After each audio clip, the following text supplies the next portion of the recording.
The number that determines if you'll ever retire isn't on your brokerage statement. It's not your portfolio balance. It's not your salary.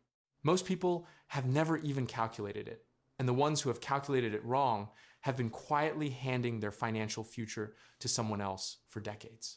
This is the number that, once you understand the math behind it, makes everything else in personal finance feel like it's been optimizing for the wrong variable. I want you to actually do this calculation before this video ends. Not as a rough guess, as an honest number. Because depending on what you find, you're either in better shape than the financial media would have you believe, or you have a structural problem no stock pick will ever fix. Here's what I'm about to show you. The average American household right now is running an exchange rate that would require them to work roughly 43 years from a standing start to accumulate enough to retire. And a huge portion of those people think they're doing fine because their 401k balance has a comma in it. Let me tell you about an accountant named Barbara who explained something to me early in my career that I didn't fully understand until about 5 years later. Barbara had a client, nice guy, engineer, made good money his entire career. He had a $600,000 retirement account at age 63. And she told him, as diplomatically as she could, that he was effectively broke. He thought she was crazy. $600,000. That's not broke. Except she showed him the math. He spent $90,000 a year. He had been spending $90,000 a year for his entire adult life. And at the rate he could safely withdraw from a portfolio of 4%, so $24,000 per year on $600,000, he would be generating less than a third of what he needed to live. Social Security was going to cover maybe another $20,000, which left him $46,000 short every year for the rest of his life. He wasn't broke the day his paycheck stopped. He was broke 30 years earlier when he made a decision about a number he never consciously chose. That number is your savings rate, not your portfolio return, not your net worth, your savings rate, the percentage of your take-home pay that you actually invest year after year as a repeating behavior.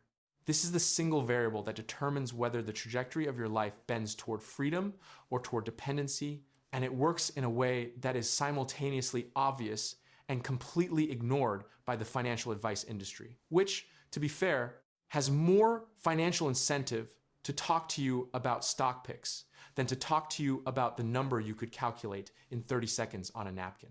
Here's my promise for this video. I'm going to show you what that number actually means in years. Years of work, years of freedom, years you'll never get back. I'm going to show you the two most common ways people misread it, both of which are expensive. And then I'm going to show you exactly what it looks like when you run the honest math on a realistic income, because the answer is more specific and more fixable than almost anyone in this space will actually say out loud. Stay with me, because the second section of this video contains a data point from a 2026 research study that will change how you think about the backup plan most people are quietly running for their retirement. That backup plan has a name. I'll get to it. And it fails more than half the time. But first, the metaphor that's going to carry us through this entire conversation. Think of your savings rate as an exchange rate. Not the foreign currency kind. Think of it as the exchange rate between years of your labor and years of your freedom. Every dollar you earn gets sorted into two piles. The first pile is spent. Rent, food, car, streaming services, the coffee you stopped making at home 3 years ago and never restarted. The second pile is invested. That's the pile that is being converted slowly into future time you don't have to spend working. Now here's where most people stop reading the fine print. The exchange rate doesn't just determine how fast your invested pile grows. It simultaneously determines how small your retirement target needs to be. Because the less you spend, the less you need to generate from your portfolio to sustain that lifestyle, which means a high savings rate compresses the timeline from both ends at once. More fuel going in, smaller destination to reach. And a low savings rate, that's a terrible exchange rate. At 10% savings rate, you're investing $1 for every $9 you spend, which means the exchange rate is 9 years of labor for every 1 year of retirement you can afford. Without investment returns, you work 9 years to fund one. Let that land for a second. 9-1. That's the exchange rate most Americans are running right now. And this is where the numbers get genuinely uncomfortable. The Bureau of Economic Analysis publishes the personal savings rate every single month. As of the most recent data available in mid-2026, the US personal savings rate is running between 3 and 4%. In December of 2025, it was 3.6%, down from a 10-year average of 7%. And below the 3% floor, we've only touched a few times in modern economic history. Financial experts broadly recommend saving 15 to 20% for retirement. Americans are saving roughly 3 to 4% of disposable income total, and that 3 to 4% includes everything: emergency funds, down payments, college savings, all of it. Not $14,000 in a Roth IRA. 3 cents out of every dollar after taxes. That's the number. Now I want you to meet Marcus. Marcus is 49. He works in project management at a mid-sized tech company in Dallas. He earns about $115,000 per year. His take-home pay after taxes is around $80,000. He has been contributing 10% of his gross salary to his 401k for most of his working life. His current balance is $210,000. He thinks he's on track. He has read the articles. He is doing the recommended thing. He is, by every standard metric the financial media uses to measure these things, in the game. We're going to keep checking back on Marcus throughout this video because by the end, his story is going to illustrate something important about the gap between feeling like you're on track and actually being on track. Let's run his exchange rate. Marcus saves about $11,500 per year, roughly his 10% contribution. Let's round to $12,000 after employer match. His annual spending is approximately $68,000, which is his take-home minus what he saves. His retirement target. Using the standard framework, 25 times annual spending is $1,700,000. He currently has $210,000 at 7% real returns per year. With $12,000 in annual contributions, Marcus would hit his number in approximately 28 years. He is 49. He would retire at 77. That's not retirement. That's a different problem. Now, before I go further, stay with me, because this next section breaks the assumption almost everyone in the room is making right now. Here's the reversal. You think the problem is your investment returns. The actual problem is your savings rate. This distinction sounds obvious when I say it. It is almost never how the problem gets framed. Open any financial publication and you'll find headlines about what the market did last quarter. You'll find recommendations about whether to overweight tech or tilt toward value. You'll find profiles of investors who caught some specific trade at the right moment. You will almost never find a headline that says, the number that actually determines your retirement date, according to 30 years of math, is neither of those things. Here's the research. Academic finance distinguishes between human capital, your future earning potential, and financial capital, your invested assets. Early in your career, human capital dominates. You make more money than your portfolio earns. What you do with that income matters more than any return your portfolio generates. Researcher Wade Pfau, whose work on retirement income is among the most cited in the field, has validated this framework. And when you model it out, the data is stark. At a savings rate of 10%, assuming 5% real annual returns on investments, it takes 43 years from zero to reach your retirement number. 43 years. If you start at 25, you're 68 when you can stop. If you started at 30, 73. Most people start at 30. At 15%, it's about 37 years. At 25%, it drops to 27 years. At 50%, it falls to 17. At 60%, 12 and a half. Here is the counterintuitive part. If person A saves 60% of income and earns 5% returns, they reach financial independence in 12.2 years. If person B saves 55% of income and earns 8% returns and 3 full percentage points better, on the investment side, they reach financial independence in 12.3 years. The savings rate difference obliterated a 3% advantage in annual returns. The math is unambiguous about which lever you're actually pulling. And this is the thing that should make you quietly furious about the financial media's obsession with stock picks. Not conspiratorially furious, just mildly, amusedly annoyed. They are filling 30 minutes of programming with content about a variable that has about 1/3 the impact of the variable they almost never mention. By the way, hit subscribe if you like the content, otherwise YouTube's algorithm may never show you my videos again. Let me be fair about one thing. Investment returns do matter. They matter significantly as your portfolio grows. Once you cross $100,000 invested, returns begin to carry meaningful weight. A 7% return on $100,000 is $7,000 real money. That reduces how hard your savings rate has to work. But until you cross that threshold, your savings rate is doing between 74 and 89% of the heavy lifting, depending on which return assumptions you use. The exchange rate metaphor holds.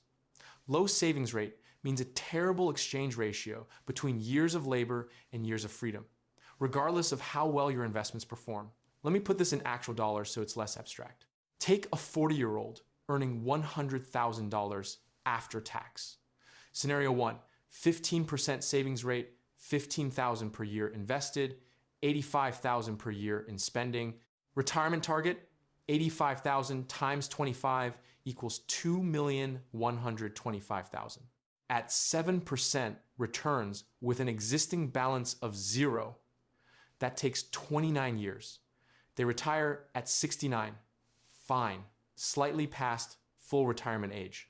Not remarkable. Now, raise the savings rate to 25%. $25,000 invested per year, $75,000 in spending. Retirement target drops to $1,875,000. That's a $250,000 smaller target funded by $10,000 more per year. At 7%, they hit it in roughly 22 years.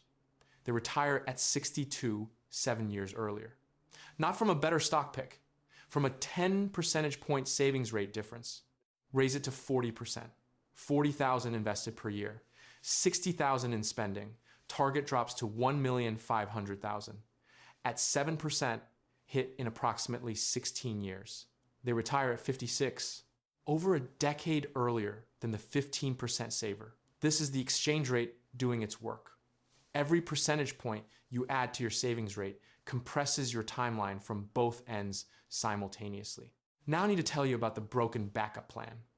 And this is where the story of Marcus gets significantly less comfortable. Here's something I'm going to tell you that the standard max your 401k and wait until 65 retirement advice is structurally unable to account for. According to EBRI's 2026 Retirement Confidence Survey, that's the Employee Benefit Research Institute, one of the most authoritative retirement research organizations in the country, 46% of retirees left the workforce earlier than planned, up from 40% the year before. And in 76% of those cases, circumstances outside their control drove the decision. A health problem, a layoff, a family member who needed care. Meanwhile, there's a separate EBRI finding that has been remarkably stable for over 2 decades. 75% of workers say they plan to work for pay in retirement as a backup plan to supplement income or to stay engaged. Only 29% of retirees report actually doing it. That's a gap between expectation and reality of 46 percentage points that has barely moved in 20 years. Let me repeat that more bluntly. Nearly half of all Americans who retire before they plan to. And of the people who thought they would work part-time in retirement to make up any shortfall, 71% do not. Their backup plan, the one that was embedded silently into their financial projections, doesn't exist. The retirement plan they built assumed they would work until 65 or 67 and then supplement income in their early retirement years. And then their body or their employer made a different decision. Penn State University published research in late 2025, analyzing data from 12,712 participants in the University of Michigan's Health and Retirement Study, a 28-year longitudinal study of Americans aged 55 and over. They're finding poor health is the primary driver behind forced retirements in the United States. Not market crashes, not economic conditions. Health. A new cancer diagnosis reduces the probability of working past 62 by 16.4%. Lung disease reduces it by 26.4%. Arthritis lowers it by 10%. And here's what the researchers said about economic shocks like layoffs. In some cases, the effects were not only smaller, but statistically negligible. A layoff between ages 50 and 60 doesn't significantly change when people expect to retire. A health event does. Here's what that means for your planning. The work longer strategy, working until 68 or 70 to compensate for an insufficient savings rate, requires you to control something you structurally cannot control. Your body and your employer make retirement timing decisions. Your savings rate determines how much that matters. If Marcus is forced out at 62, which, statistically speaking, is about as likely as not, he won't have 28 more years to compound his savings. He'll have 13. At 7% returns, with $12,000 in annual contributions, starting from $210,000. After 13 years, he'll have approximately $920,000. His annual spending needs are $68,000. His portfolio generates $36,000 per year at 4% withdrawal. Social Security at 62 claimed early and permanently reduced might add another $18,000 per year. He's still $22,000 short every year in the scenario where everything goes perfectly. But there's a catch inside that scenario that almost nobody factors in, and it is the most expensive single oversight in early retirement planning. Marcus doesn't have Medicare at 62. Nobody under 65 does. And in 2026, after the enhanced ACA premium tax credits that had been in place since 2021 expired at the end of 2025, Marketplace health insurance for a 62-year-old costs roughly $1,100 a month at a national average and can exceed $1,500 a month in high-cost rating areas if your income doesn't qualify for subsidies. That's $13,000 to $18,000 a year just for premiums. Before deductibles, co-payments, prescriptions, Marcus was planning around $68,000 in annual spending. Add $14,000 in health insurance, and you're at $82,000. His gap in the forced out at 62 scenario just doubled. This is the $14,000 invisible bill. It's not in your retirement calculator. It doesn't appear in the "how much do I need to retire" articles that use 65 as the default age. And because most of those articles assume you'll work until 65 when Medicare starts, they never model the 3-year window that, for roughly half of all retirees, appears unannounced. Knowing these numbers and building a system around them are two very different things. I've been tracking this research for years, running my own calculations, watching friends and people I know through business hit this exact wall enough that I built a digital book called The Exit Code. It's 8 chapters of pure research into 50 years of retirement data, distilled into a mathematical framework for figuring out not just if you can retire, but exactly when. The $14,000 invisible healthcare bill has its own chapter. It's one of the most consistently overlooked retirement expenses I found in the data.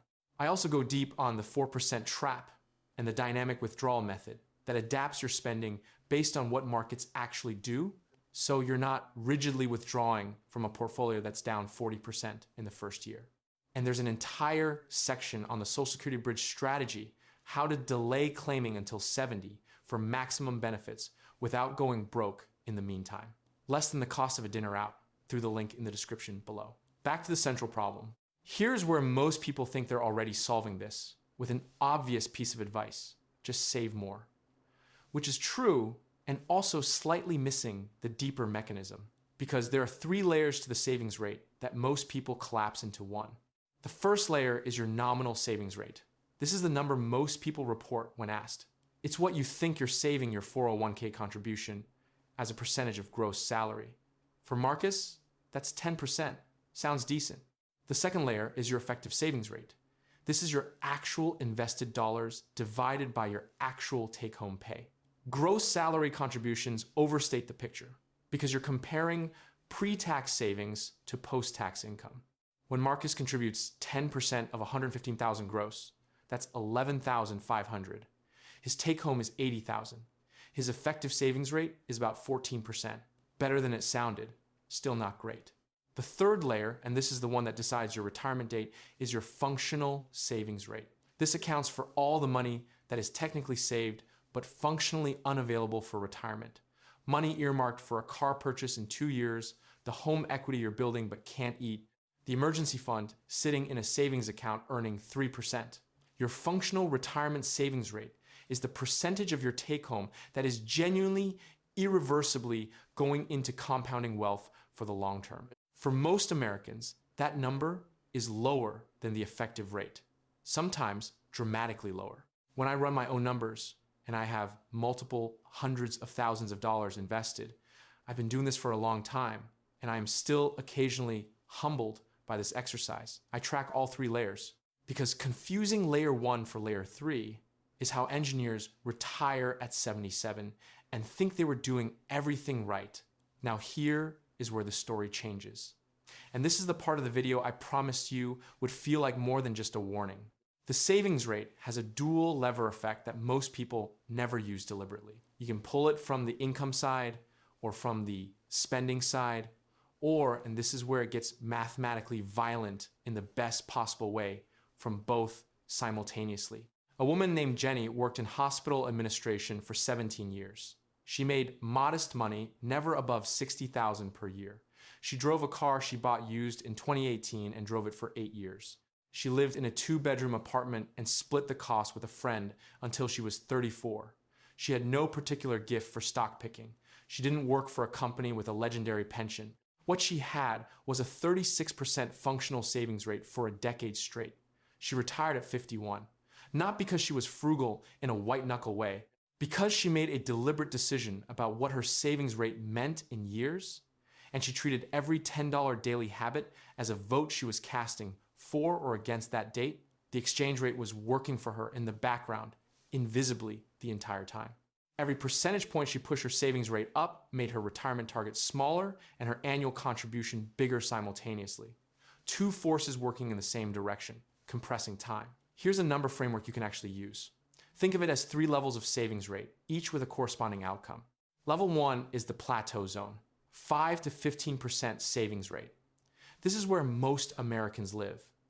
This produces retirement in 35 to 50 years from a standing start, which means most people who live in the plateau zone are functionally relying on Social Security as their primary retirement income, whether they admit it or not. This is fine as a minimum threshold. It's not a plan for anything earlier than 67, and it's a thin margin even there. Level 2 is the momentum zone, 15 to 35% savings rate. This is where things start to actually move. Retirement in 20 to 32 years from a standing start, it maps to a reasonable mid-career target. Someone who reaches 30% savings rate by age 35 and holds it has a credible path to retiring in their early 60s.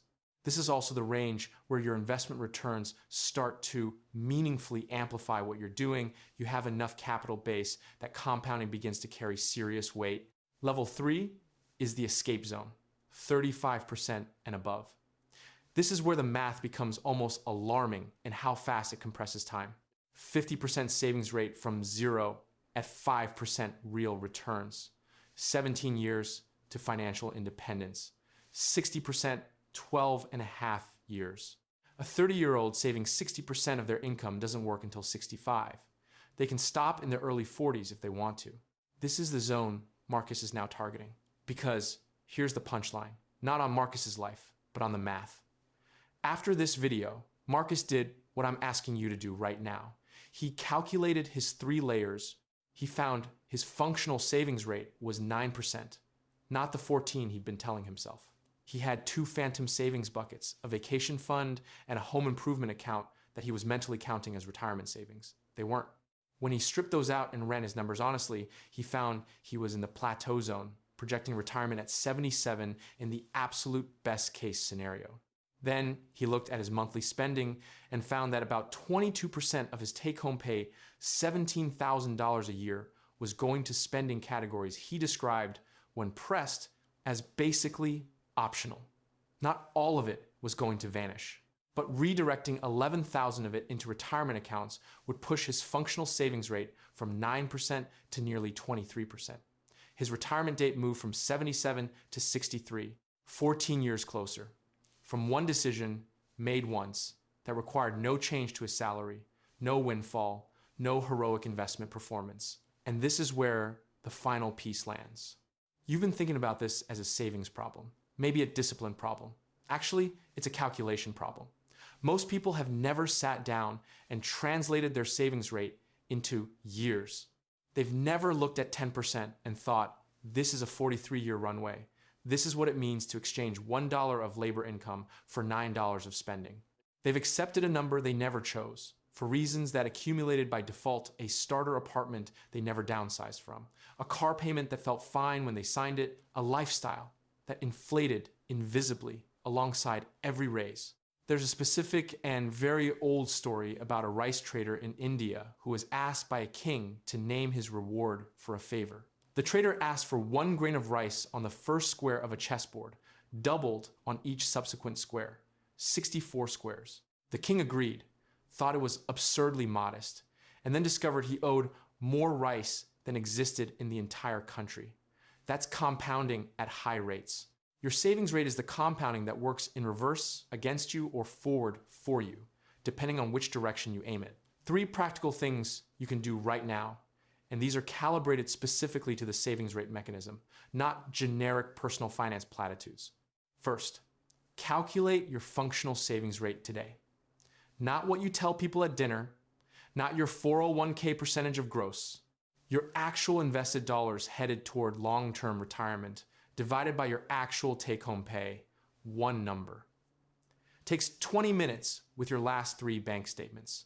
If that number is below 15%, you are in the plateau zone, and your plan is Social Security plus hope. If it's between 15 and 35, you're in the momentum zone. If it's above 35, the math is genuinely on your side. And the main risk is not saving, but rather something that happens to your body or your income before you reach your number, which leads to the second thing. Second, add 5 years of buffer to your planned retirement date. And then work backward to ask whether your savings rate can support stopping 5 years earlier than your target. Because the odds that you will exit the workforce exactly when you planned, in a way you chose, are roughly 1 in 2. That is not pessimism. That is what 46% of retirees found out the hard way. The people who were protected are the ones who had accumulated enough that an involuntary exit at 62 didn't alter the plan, because the plan was designed for 62, even if they'd hoped to work until 65. Third, never evaluate a savings rate change in monthly dollars. Evaluate it in years. Increasing your savings rate by 5 percentage points on an $80,000 take-home is about $330 per month. That sounds like a car payment, and your brain will treat it that way. But at 40 years old, that 5 percentage point increase compresses your retirement timeline by roughly 3 to 4 years. You don't have to make a decision about $330 per month. You have to make a decision about 3 to 4 years of your life. That framing changes the math your brain is doing. Lazy investing built more fortune than crypto memes. And the reason is exactly this. The person who quietly optimized their savings rate for 2 decades, adjusting it upward every time their income rose, never letting lifestyle inflation eat the raise, didn't beat the market. They didn't find the right fund. They didn't time anything. They ran a better exchange rate than everyone around them, consistently, and let the compounding do the rest. That's the whole game. It has always been the whole game. And the financial advice industry will keep selling you the complexity because the simplicity doesn't require their services. The median 55 to 64-year-old in America has $185,000 saved. They need over $1,300,000 to sustain $66,000 per year in retirement. That's the plateau zone, at scale, playing out in real time across an entire generation. Don't be the person who calculated their retirement at the finish line. Fact check note on all key statistics used. The Bureau of Economic Analysis confirmed a personal saving rate of 3% in May 2026.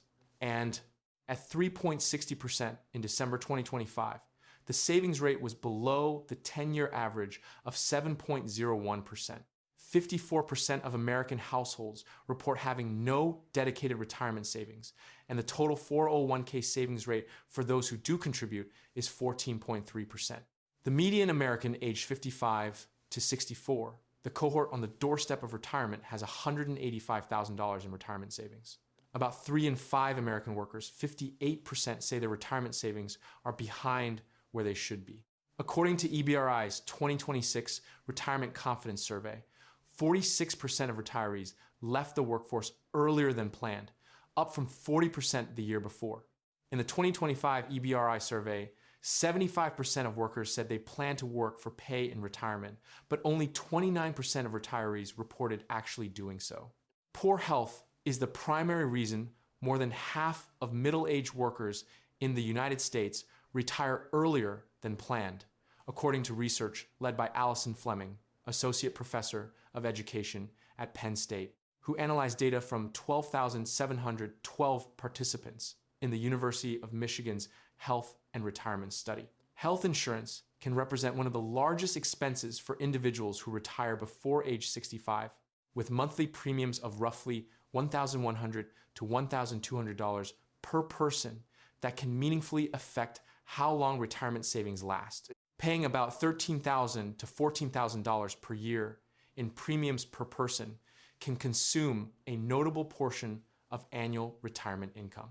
A 1% difference in annual fees costs approximately $469,000 over a 30-year career on a $200,000 portfolio with $10,000 in annual contributions. Morningstar's December 2025 State of Retirement Income Report put the 2026 safe withdrawal rate at 3.9% for portfolios with 30 to 50% in stocks. According to Fidelity Investments' 2025 retiree healthcare cost estimate, the average 65-year-old who retired in 2025 will spend an average of $172,500 on healthcare and medical expenses throughout retirement, not including long-term care costs.